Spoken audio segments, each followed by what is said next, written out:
Study IQ IAS, आपका selection हमारा mission. Hello students, welcome to study IQ। आज से हम स्टार्ट करने वाले हैं थीम बेस्ड केस स्टडी। तो हम एक फ्रेमवर्क बना करके हर एक केस स्टडी को सॉल्व करने की कोशिश करेंगे। ओवरऑल 20+ थीम्स हैं। इसका बनाने का फायदा हमें एथिक्स के पेपर में जब एग्जामिनेशन हॉल में होते हैं ना, तब समझ में आता है। मैंने भी ये ट्राई किया था और मुझे 130 मार्क्स आए थे। 130 मार्क्स मिले थे एथिक्स के पेपर में इन 2023। तो वही चीज मैं आप लोगों के साथ यहाँ पे शेयर करके जो मैंने अपने नोट्स बनाए थे उसी तरीके से मैं आपको यहाँ पे गाइड करने वाला हूँ कि हम एक अच्छे से फ्रेमवर्क बना लें और 20+ थीम्स बने बनाए आंसर्स याद कर लें।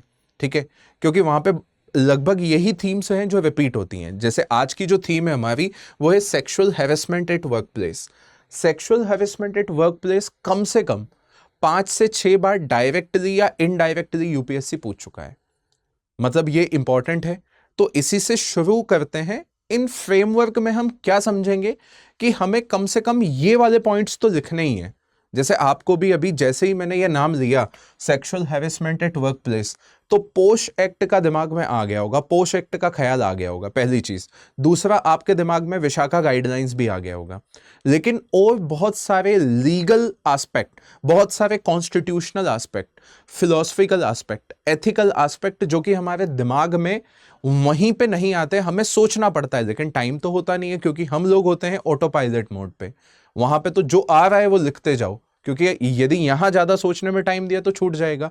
तो वो जो सारी कठिनाइयां हैं वो हटाने के लिए बस आपको ये कुछ पॉइंट्स हैं जो ध्यान में रखने हैं हर केस स्टडी में, कि ये तो आपको लिख के आना ही है, तब जाकर के हम 120 क्रॉस कर सकते हैं एथिक्स के पेपर में, जो कि पॉसिबल है ना। मैंने खुद ने किया है तो मैं आपको बता भी सकता हूं। तो स्टार्ट करते हैं। बस इतना ही इंट्रोडक्शन था इस पर्टिकुलर सीरीज का।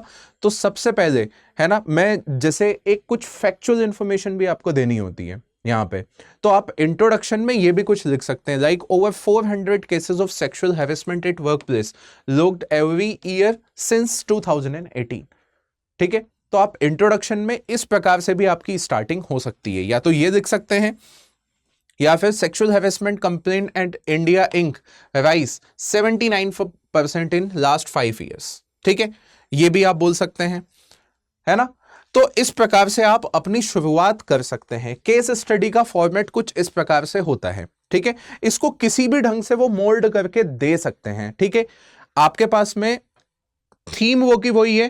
केस स्टडी का कंटेंट थोड़ा ऊपर नीचे हो सकता है, लेकिन पॉइंट्स लगभग सेम होने वाले हैं। ठीक है, क्या है, तो यहां पे क्या है कि एक चीफ एग्जीक्यूटिव ऑफिसर है। ठीक है, वो बोल रहा है कि आप एक सीईओ हैं एक कंपनी में जिसका नाम है Tech Nova India limited, Nasdaq listed India IT MNC with 8,000 employee, जिसके 8,000 एम्प्लॉय हैं। The company is under intense ESG environment social and government scrutiny from global investors. ठीक है, एक है मिस्टर राजेश, जो कि वाइस प्रेसिडेंट है सेल्स के, टॉप रेवेन्यू जनरेटर है, 450 करोड़ एनुअली ये जनरेट करते हैं कंपनी के लिए। He is known for discipline and has been instrumental in securing 3 Fortune 500 clients. तो आप समझ रहे हैं कि वो जो क्लाइंट है वो कितने इंपॉर्टेंट है कंपनी के लिए। आप सीईओ हैं कंपनी के। फिर miss Priya, a 29-year-old senior data analyst, work from home, Gurugram, submits her resignation via email, okay, with from expression in her attached video statement, she alleges, है ना। Mister प्रिया mister Rajesh पे आरोप क्या लगाती हैं कि for 6 months mister Rajesh has been sending me inappropriate late night Slack messages and video call request at 2 AM asking for personal favors to approve my work from home extension. I reported to HR but no action was taken. I can no longer continue. ठीक है, इस प्रकार से आपको एक dilemma में डाल दिया कि आप एज ए सीईओ आपकी क्या जिम्मेदारी बनेगी यहां पे।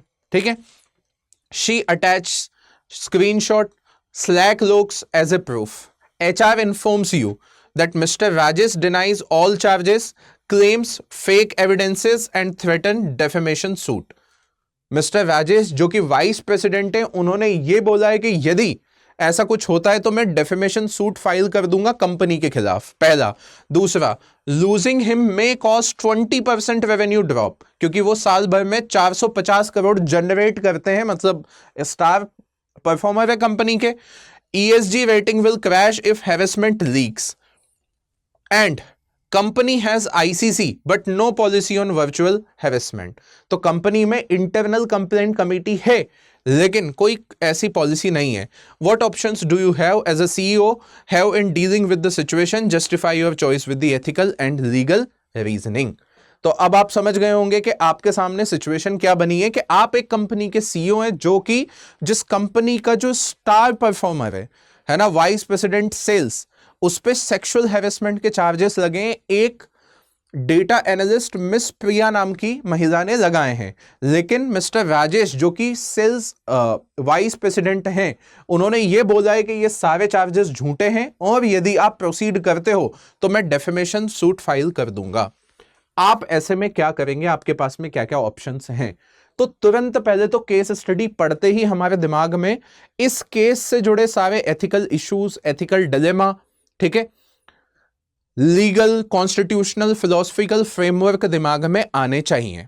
ठीक है, नहीं आ रहे हैं मतलब गड़बड़े, वहां सोचने में हम टाइम देंगे, और जैसे ही आपने सोचने में टाइम दिया गड़बड़ होना शुरू, क्योंकि आपके पास टाइम बहुत कम है। आप चाहे कितना भी अच्छा आंसर लिख सकते थे, वहां नहीं लिख पाओगे। इसी वजह से आपके पास बने बनाए जो थीम है, फ्रेमवर्क है, वो होना चाहिए। इसी वजह से पहली चीज हमारे दिमाग में ये आएगा ही, ठीक है, पोश एक्ट आना ही चाहिए। पोश एक्ट के स्पेसिफिक सेक्शन भी याद हो जाए तो बहुत अच्छी बात है, क्योंकि देखो 5 से 6 बार, 4 बार डायरेक्टली पूछा है, 2 बार इनडायरेक्टली पूछा है यही क्वेश्चन, इसी टाइप का। मतलब हमें एक चीज तो ध्यान में रखनी है कि पोश एक्ट के कुछ इंपॉर्टेंट सेक्शंस भी याद हो जाएं तो अच्छी बात है। पोश एक्ट का जो फुल फॉर्म है वो है sexual harassment of women at workplace prevention, prohibition and redressal act, पोश एक्ट जिसे कहते हैं। सेक्शन 3 बोलता है, जो कि डेफिनेशन देता है सेक्सुअल हैरेसमेंट की, as any unwelcomed act, behavior, whether directly or indirectly by implication that creates an intimidating, hostile and humiliating environment। Even आप इंट्रोडक्शन जब लिखेंगे तो आप डायरेक्ट इस डेफिनेशन को भी वहां पे कोट कर सकते हैं। मिस्टर राजेश ने जो मैसेजेस भेजे हैं, या रात को 2 बजे जो वीडियो चैट की रिक्वेस्ट भेजी है, ये साफ दिखाता है इस प्रकार के कोई भी जो मैसेजेस भेजना, ये भी यहां पे सेक्सुअल हैरेसमेंट की डेफिनेशन में आता है, क्योंकि अनवेलकम्ड एक्ट है। तो पहली चीज तो ये कि ऐसा यदि हुआ है तो वो सेक्सुअल हैरेसमेंट है, पहली चीज। दूसरा, सेक्शन 4 क्या बोलता है? Requires employers to create an complaint mechanism and complaint redressal grievance, जिससे कि वो बोलते हैं ICC बनानी चाहिए। मतलब सेक्शन 4 के अंतर्गत as a CEO of the company it is your responsibility, your duty to create ICC। Third point, section 9 mandates that the employer must take immediate action once the complaint is brought to their attention, including conducting a timely investigation। ठीक है, और ये आपकी responsibility, तो आपको अपनी responsibility तो पता हो पहले। आप ऐसे ही केस स्टडी सॉल्व करने पहुंच जाओगे, कोई मतलब नहीं है। आपकी क्या क्या रिस्पॉन्सिबिलिटी है कि आपकी कंपनी में एक ICC हो या complaint committee to address grievances हो, जिसे ICC कहते हैं, पहला। दूसरा, आपकी रिस्पॉन्सिबिलिटी है कि जैसे ही आपके सामने ये मैटर आता है तो आपको ग्रीवांस रिड्रेसल करना चाहिए और तुरंत इंक्वायरी बिठानी चाहिए। और तीसरा, section 10, the employer must ensure that there is no retaliation against the complaint for raising an issue of harassment. और आपको यह भी इंश्योर करना है कि वो महिला जिन्होंने ऐसी कंप्लेंट की है उनके खिलाफ किसी भी प्रकार का रिटेलिएशन ना हो, क्योंकि यहां पे पावर असिमेट्री भी इन्वॉल्व है। आप देख लीजिए, मिस्टर राजेश की जो पोजीशन है वो as a vice president sales की है ना, और मिस प्रिया जो हैं वो एक सीनियर डेटा एनालिस्ट हैं। तो पावर असिमेट्री की भी बात है, जहां पे वो सेक्सुअल फेवर्स भी मांग रहे हैं। किस बात के लिए? कि आपका वर्क फ्रॉम होम यदि एक्सटेंड करवाना है तो मैं करवा दूंगा। मतलब पावर असिमेट्री भी इन्वॉल्व है यहां पे। ठीक है, ऐसे बहुत सारे मामले होते हैं। BBC की एक रिपोर्ट थी जिसमें ऐसा कहा गया था कि 50% से ज्यादा जो मामले होते हैं sexual harassment at work place के, वो रिपोर्ट ही नहीं किए जाते हैं। और उसके पीछे सबसे बड़ी जो वजह थी वो थी पावर असिमेट्री। ठीक है, कंपनी में जो ऊपर लेवल पे जो बॉसेस होते हैं वो ये करेंगे तो एक निचले लेवल पे काम करने वाली लड़की या एम्प्लॉय जो होगी उसके मन में ऑटोमेटिकली एक भय पैदा हो जाएगा, और उसकी वजह से बीबीसी की रिपोर्ट ये बोलती है कि 50% से ज्यादा मामलों में ये चीजें रिपोर्ट ही नहीं होती है। ठीक है, तो एज एन एम्प्लॉयर आपको ये भी ध्यान रखना है, तो ये आपकी रिस्पॉन्सिबिलिटी है, सेक्शन 4, सेक्शन 9 एंड सेक्शन 10। ठीक है, क्योंकि क्वेश्चन आप ही पे पूछा है तो ये आपको पता होना चाहिए। ये हो गया एक लीगल इंप्लीकेशन। ठीक है, आगे बढ़ने के पहले बहुत जरूरी अनाउंसमेंट, जो 2026 के लिए बच्चे अपीयर होने वाले हैं, कुछ समय के लिए ये सेल स्टार्ट हुई है जहां पे लगभग आपको आधे दाम में सक्सेस इन प्रीलिम्स का क्रैश कोर्स मिल रहा है। आप SU लाइव कोड का इस्तेमाल करके इस बैच को ज्वाइन कर सकते हैं। ठीक है, ये सेल खत्म हो जाएगी 15 नवंबर। और सिमिलरली जो बच्चे 27 की तैयारी कर रहे हैं उनके लिए लॉन्ग टर्म बैच, नवंबर का मॉर्निंग बैच, ठीक है, ये शुरू होने जा रहा है। P2I बैच आप जानते ही हैं अच्छे से, तीनों माध्यम में अवेलेबल है, इंग्लिश, हिंदी, इंग्लिश, तीनों माध्यम में। आप SU लाइव कोड का इस्तेमाल कर सकते हैं और अगेन आपको डिस्काउंट जो दिया जा रहा है वो बहुत ज्यादा है, तो आप ज्वाइन कर सकते हैं जल्दी से। मुझसे जुड़ना चाहते हैं तो इस टेलीग्राम चैनल को, इस QR को स्कैन करके आप जुड़ सकते हैं। ठीक है, अब एक चीज तो हो गई, पोस्ट हमने देख लिया। पोस्ट के अलावा और भी कोई लीगल चीजें हैं? हाँ बिल्कुल हैं। पहला, विशाखा गाइडलाइंस जो सुप्रीम कोर्ट ने दी थी 1997 में, ये चीज आपको पता ही है, इसको कोट करना है। ठीक है, इसके अलावा सेक्शन 75 ऑफ भारतीय न्याय संहिता, इसको भी हमें कोट करना है, which criminalises sexual harassment. Again IT act 2000, ठीक है, जो कि डिजिटल माध्यम से किसी भी प्रकार का यदि हैरेसमेंट होता है उसको पिनलाइज करता है, section 66E, which says this section criminalize the violation of privacy including, क्या लिखा हुआ है, sending lewd, offensive and sexually explicit message without consent, sending indecent SMS female colleague would fall under this provision। तो आपको ये provision भी पता होना चाहिए, 75 of BNS, section 66 and Vishakha guidelines. इसके अलावा आपको constitutional provision, the dignity of any woman falls under article 21, right to life, तो ये भी आपको पता होना चाहिए। ठीक है, तो कॉन्स्टिट्यूशनल प्रोविजन भी यहां पे आ जाएगा। ठीक है, सेक्शन आपका 42 आ सकता है, यहां पे आर्टिकल 42 आ सकता है ऑफ DPSP।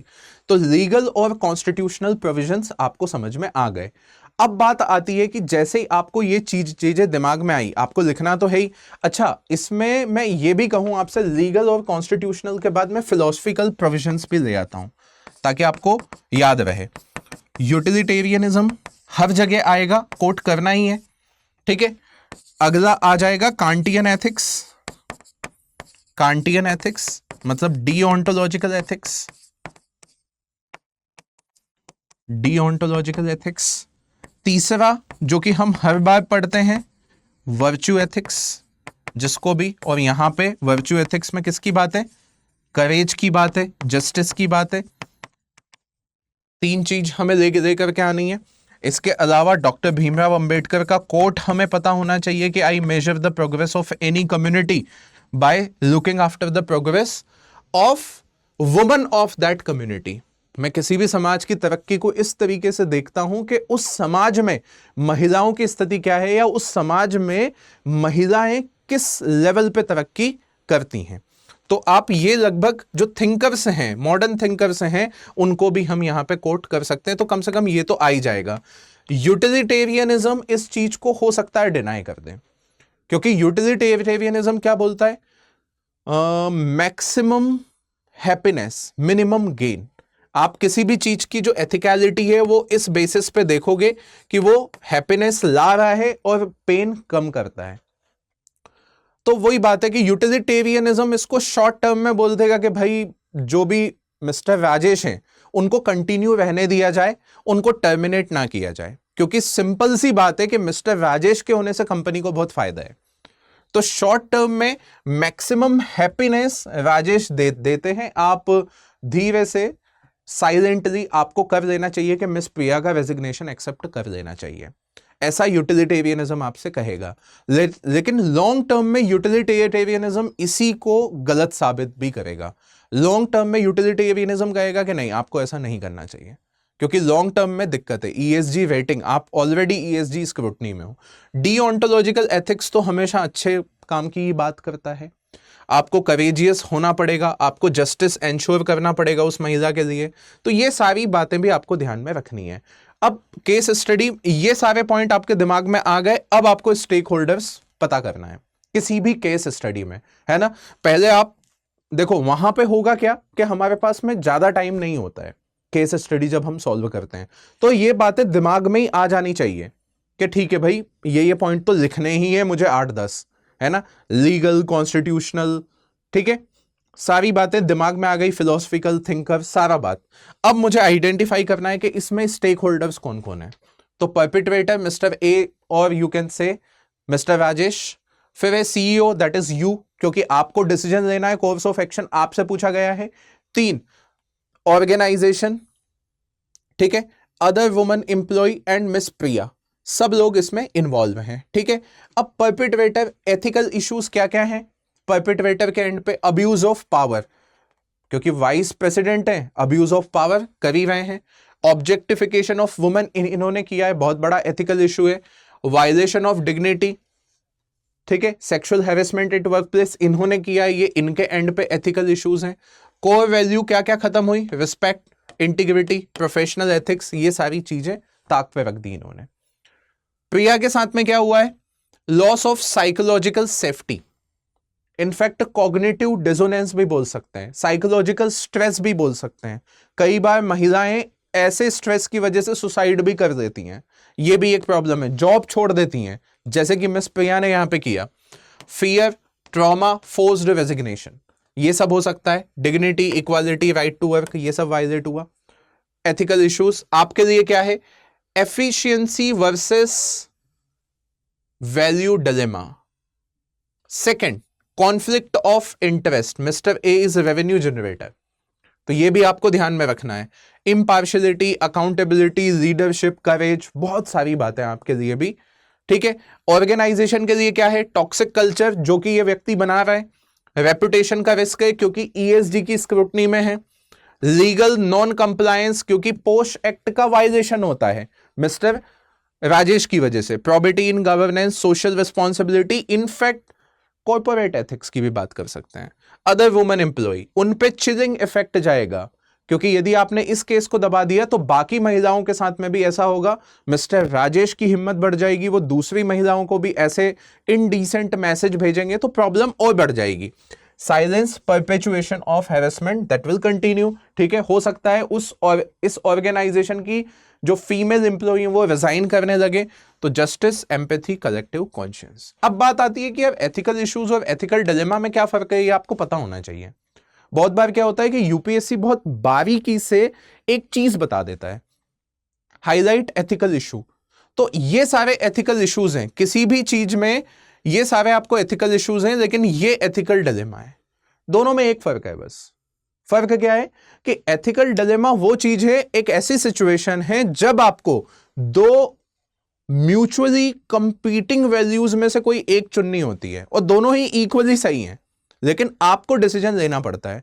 और ऐसे डिसीजन लेते समय आपके दिमाग पे स्ट्रेस आ जाए, जैसे कि आपको यहां पे करना है as a CEO of the company, आपको एक एफिशिएंट एम्प्लॉय और कंपनी के एथिक्स के बीच में से किसी एक को चुनना है, ठीक है। तो ये चीज आपको ध्यान रखनी है कि एथिकल इश्यूज और एथिकल डिलेमा में फर्क होता है, ठीक है। कंडीशन फॉर एथिकल डिलेमा, ये सारी कंडीशन है। नो क्लियर राइट और रॉन्ग आंसर, क्योंकि दो इक्वली कंपीटिंग वैल्यूज हैं आपके सामने, दोनों में से किसी एक को चुनना है। और जब आप एक को चुनोगे तो दूसरी वैल्यू कॉम्प्रोमाइज होगी। मतलब आपको केस स्टडी में यह दिखाना है कि मैं दोनों में कहीं ना कहीं एक कंसेंसस बना दूं। अब इस केस में भी आपको बताऊंगा मैं कि क्या करना है।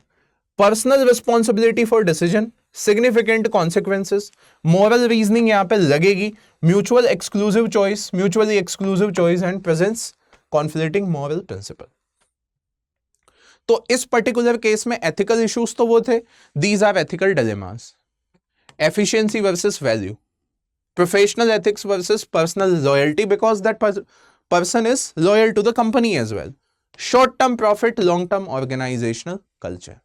ठीक है, ये सारी जो एथिकल डिलेमास यहां पे इन्वॉल्व हैं, शॉर्ट टर्म प्रॉफिट कंपनी का, लॉन्ग टर्म क्योंकि आपने एक्शन नहीं लिया, बाकी महिला इंप्लॉइज के साथ में भी ऐसा हो सकता है। अब इस तरीके से या तो वो डेफिनेशन से स्टार्ट कर सकते हैं, सेक्शन 3 डाल के ऐसे लिख सकते हैं, and I am duty bound under section 19 to ensure the safe work culture या सेफ वर्क प्लेस। ठीक है, आपके सामने ऑप्शन पहला, एक्सेप्ट रेजिग्नेशन साइलेंटली, जो कि हमें करना नहीं होता है। यूजुअली हमें क्या करना होता है, आपको दिया होता है कोर्स ऑफ एक्शन, तो आप दो एक्सट्रीम, क्योंकि दो कंपीटिंग वैल्यू वो बताता है आपको उसमें तो दो एक्सट्रीम चुनो। ये थंब रूल है केस स्टडी सॉल्व करने का। दो एक्सट्रीम्स चुनते हैं। पहला एक्सट्रीम क्या है, एक्सेप्ट रेजिग्नेशन साइलेंटली, जो उन्होंने दिया है उसको साइलेंटली एक्सेप्ट कर लो। दूसरा क्या है, टर्मिनेट मिस्टर राजेश इमीडिएटली। दोनों हो गए। मेरिट और डीमेरिट हाईलाइट करने, क्योंकि उसने बोला है मोरल रीजनिंग देनी है। रेवेन्यू सेफ हो गया, एफिशिएंसी मेंटेन हो गई कंपनी की, ईएसजी इंटैक्ट रहेगा क्योंकि रेवेन्यू जनरेटर कंपनी में है अभी भी, एफिशिएंसी मेंटेन, ये इसके मेरिट हो गए। डीमेरिट क्या है, justice denied to that woman, post violation हो गया, chilling effect on women's right. ठीक है, और क्या बोल सकते हैं यहां पे, डीओंटोलॉजिकल एथिक्स जो है वो वायलेट हो गए। यहां पे हम बोल सकते हैं कि यूटिलिटेरियनिज्म सेटिस्फाई हो गया। यहां पे बोल सकते हैं courage, virtue ethics is also compromised. समझ में आई बात। गांधी जी की बात लिख सकते हैं कि भाई आपका एक्शन तो ठीक है। तो ओवरऑल इसके मेरिट और डीमेरिट हाईलाइट कर सकते हैं, उसमें थिंकर्स फिलोसफर्स के नाम लिख सकते हैं। दूसरा, terminate Rajesh immediately, showing zero tolerance to any such behaviour.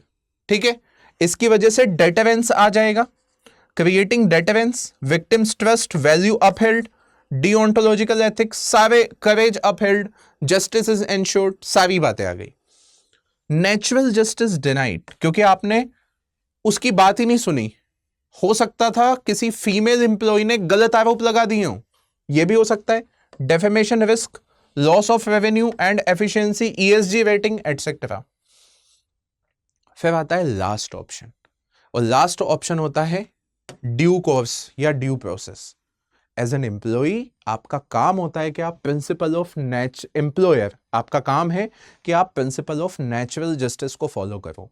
Examiner आपसे चाहता है कि आपका जो एक्शन हो वो एविडेंस बेसिस पे हो, इमोशनल बेसिस पे नहीं हो, because he will expect you to have some sort of emotional intelligence. Just by having the case study on sexual harassment at workplace, you should not get triggered.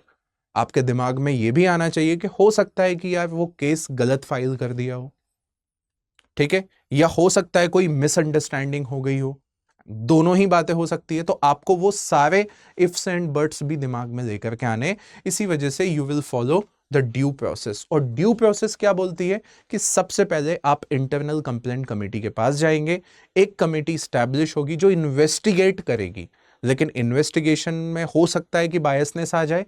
क्यों? क्योंकि जो vice president हैं वो बहुत ज्यादा इन्फ्लुएंशियल है company में, तो आप उनसे कहेंगे कि आप अपने आप को रिक्यूज कर लीजिए थोड़े दिन के लिए।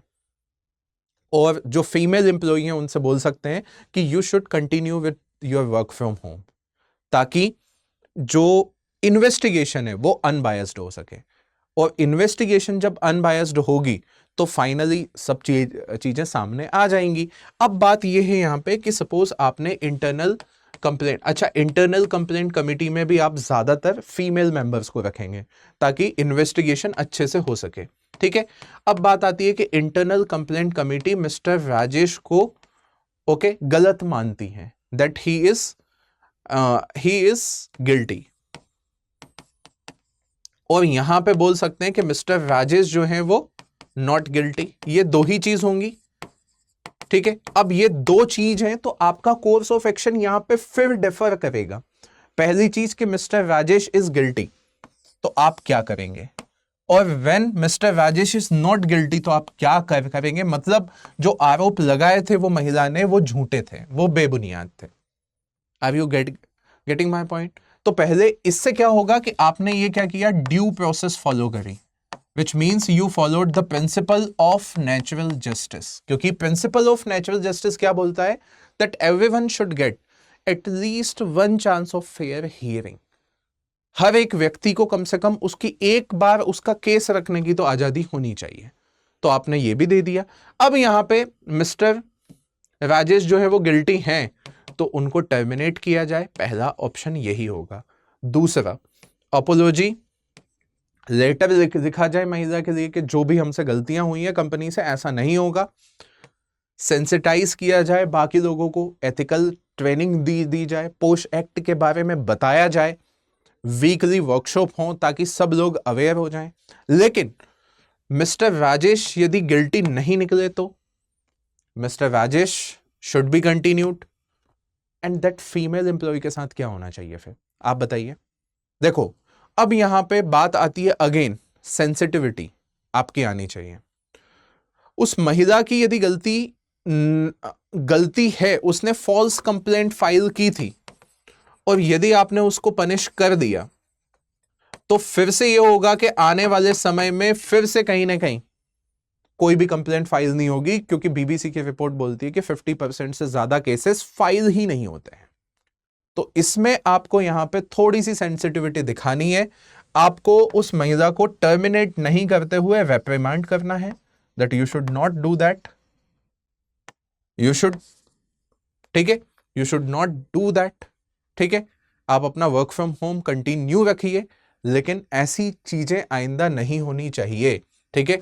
तो उनको रेप्रिमांड करके छोड़ सकते हैं। यदि आपने ओवर पनिश कर दिया तो यहां पे भी गड़बड़ हो सकती है, ठीक है। तो ये हमारा कोर्स ऑफ एक्शन होना चाहिए, इस प्रकार से आपको प्रोसीड करना पड़ेगा। Follow due process, withhold miss Priya's resignation, constitute ICC within 24 hours, जहां पे मैं, ठीक है, ask mister A to recuse himself, क्योंकि इन्फ्लुएंशियल आदमी है Rajesh.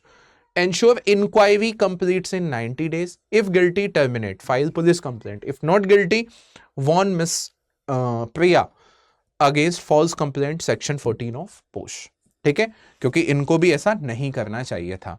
These are the 10 golden phrases for any sexual harassment at case study. ये कोट्स भी आप यूज कर सकते हैं, एक एक बहुत अच्छे कोट्स हैं, like dignity of woman is the litmus test of any civilisation, power without compassion is a tyranny, ठीक है। Section 4 of the POSH act हमने बताई चुके हूं मैं।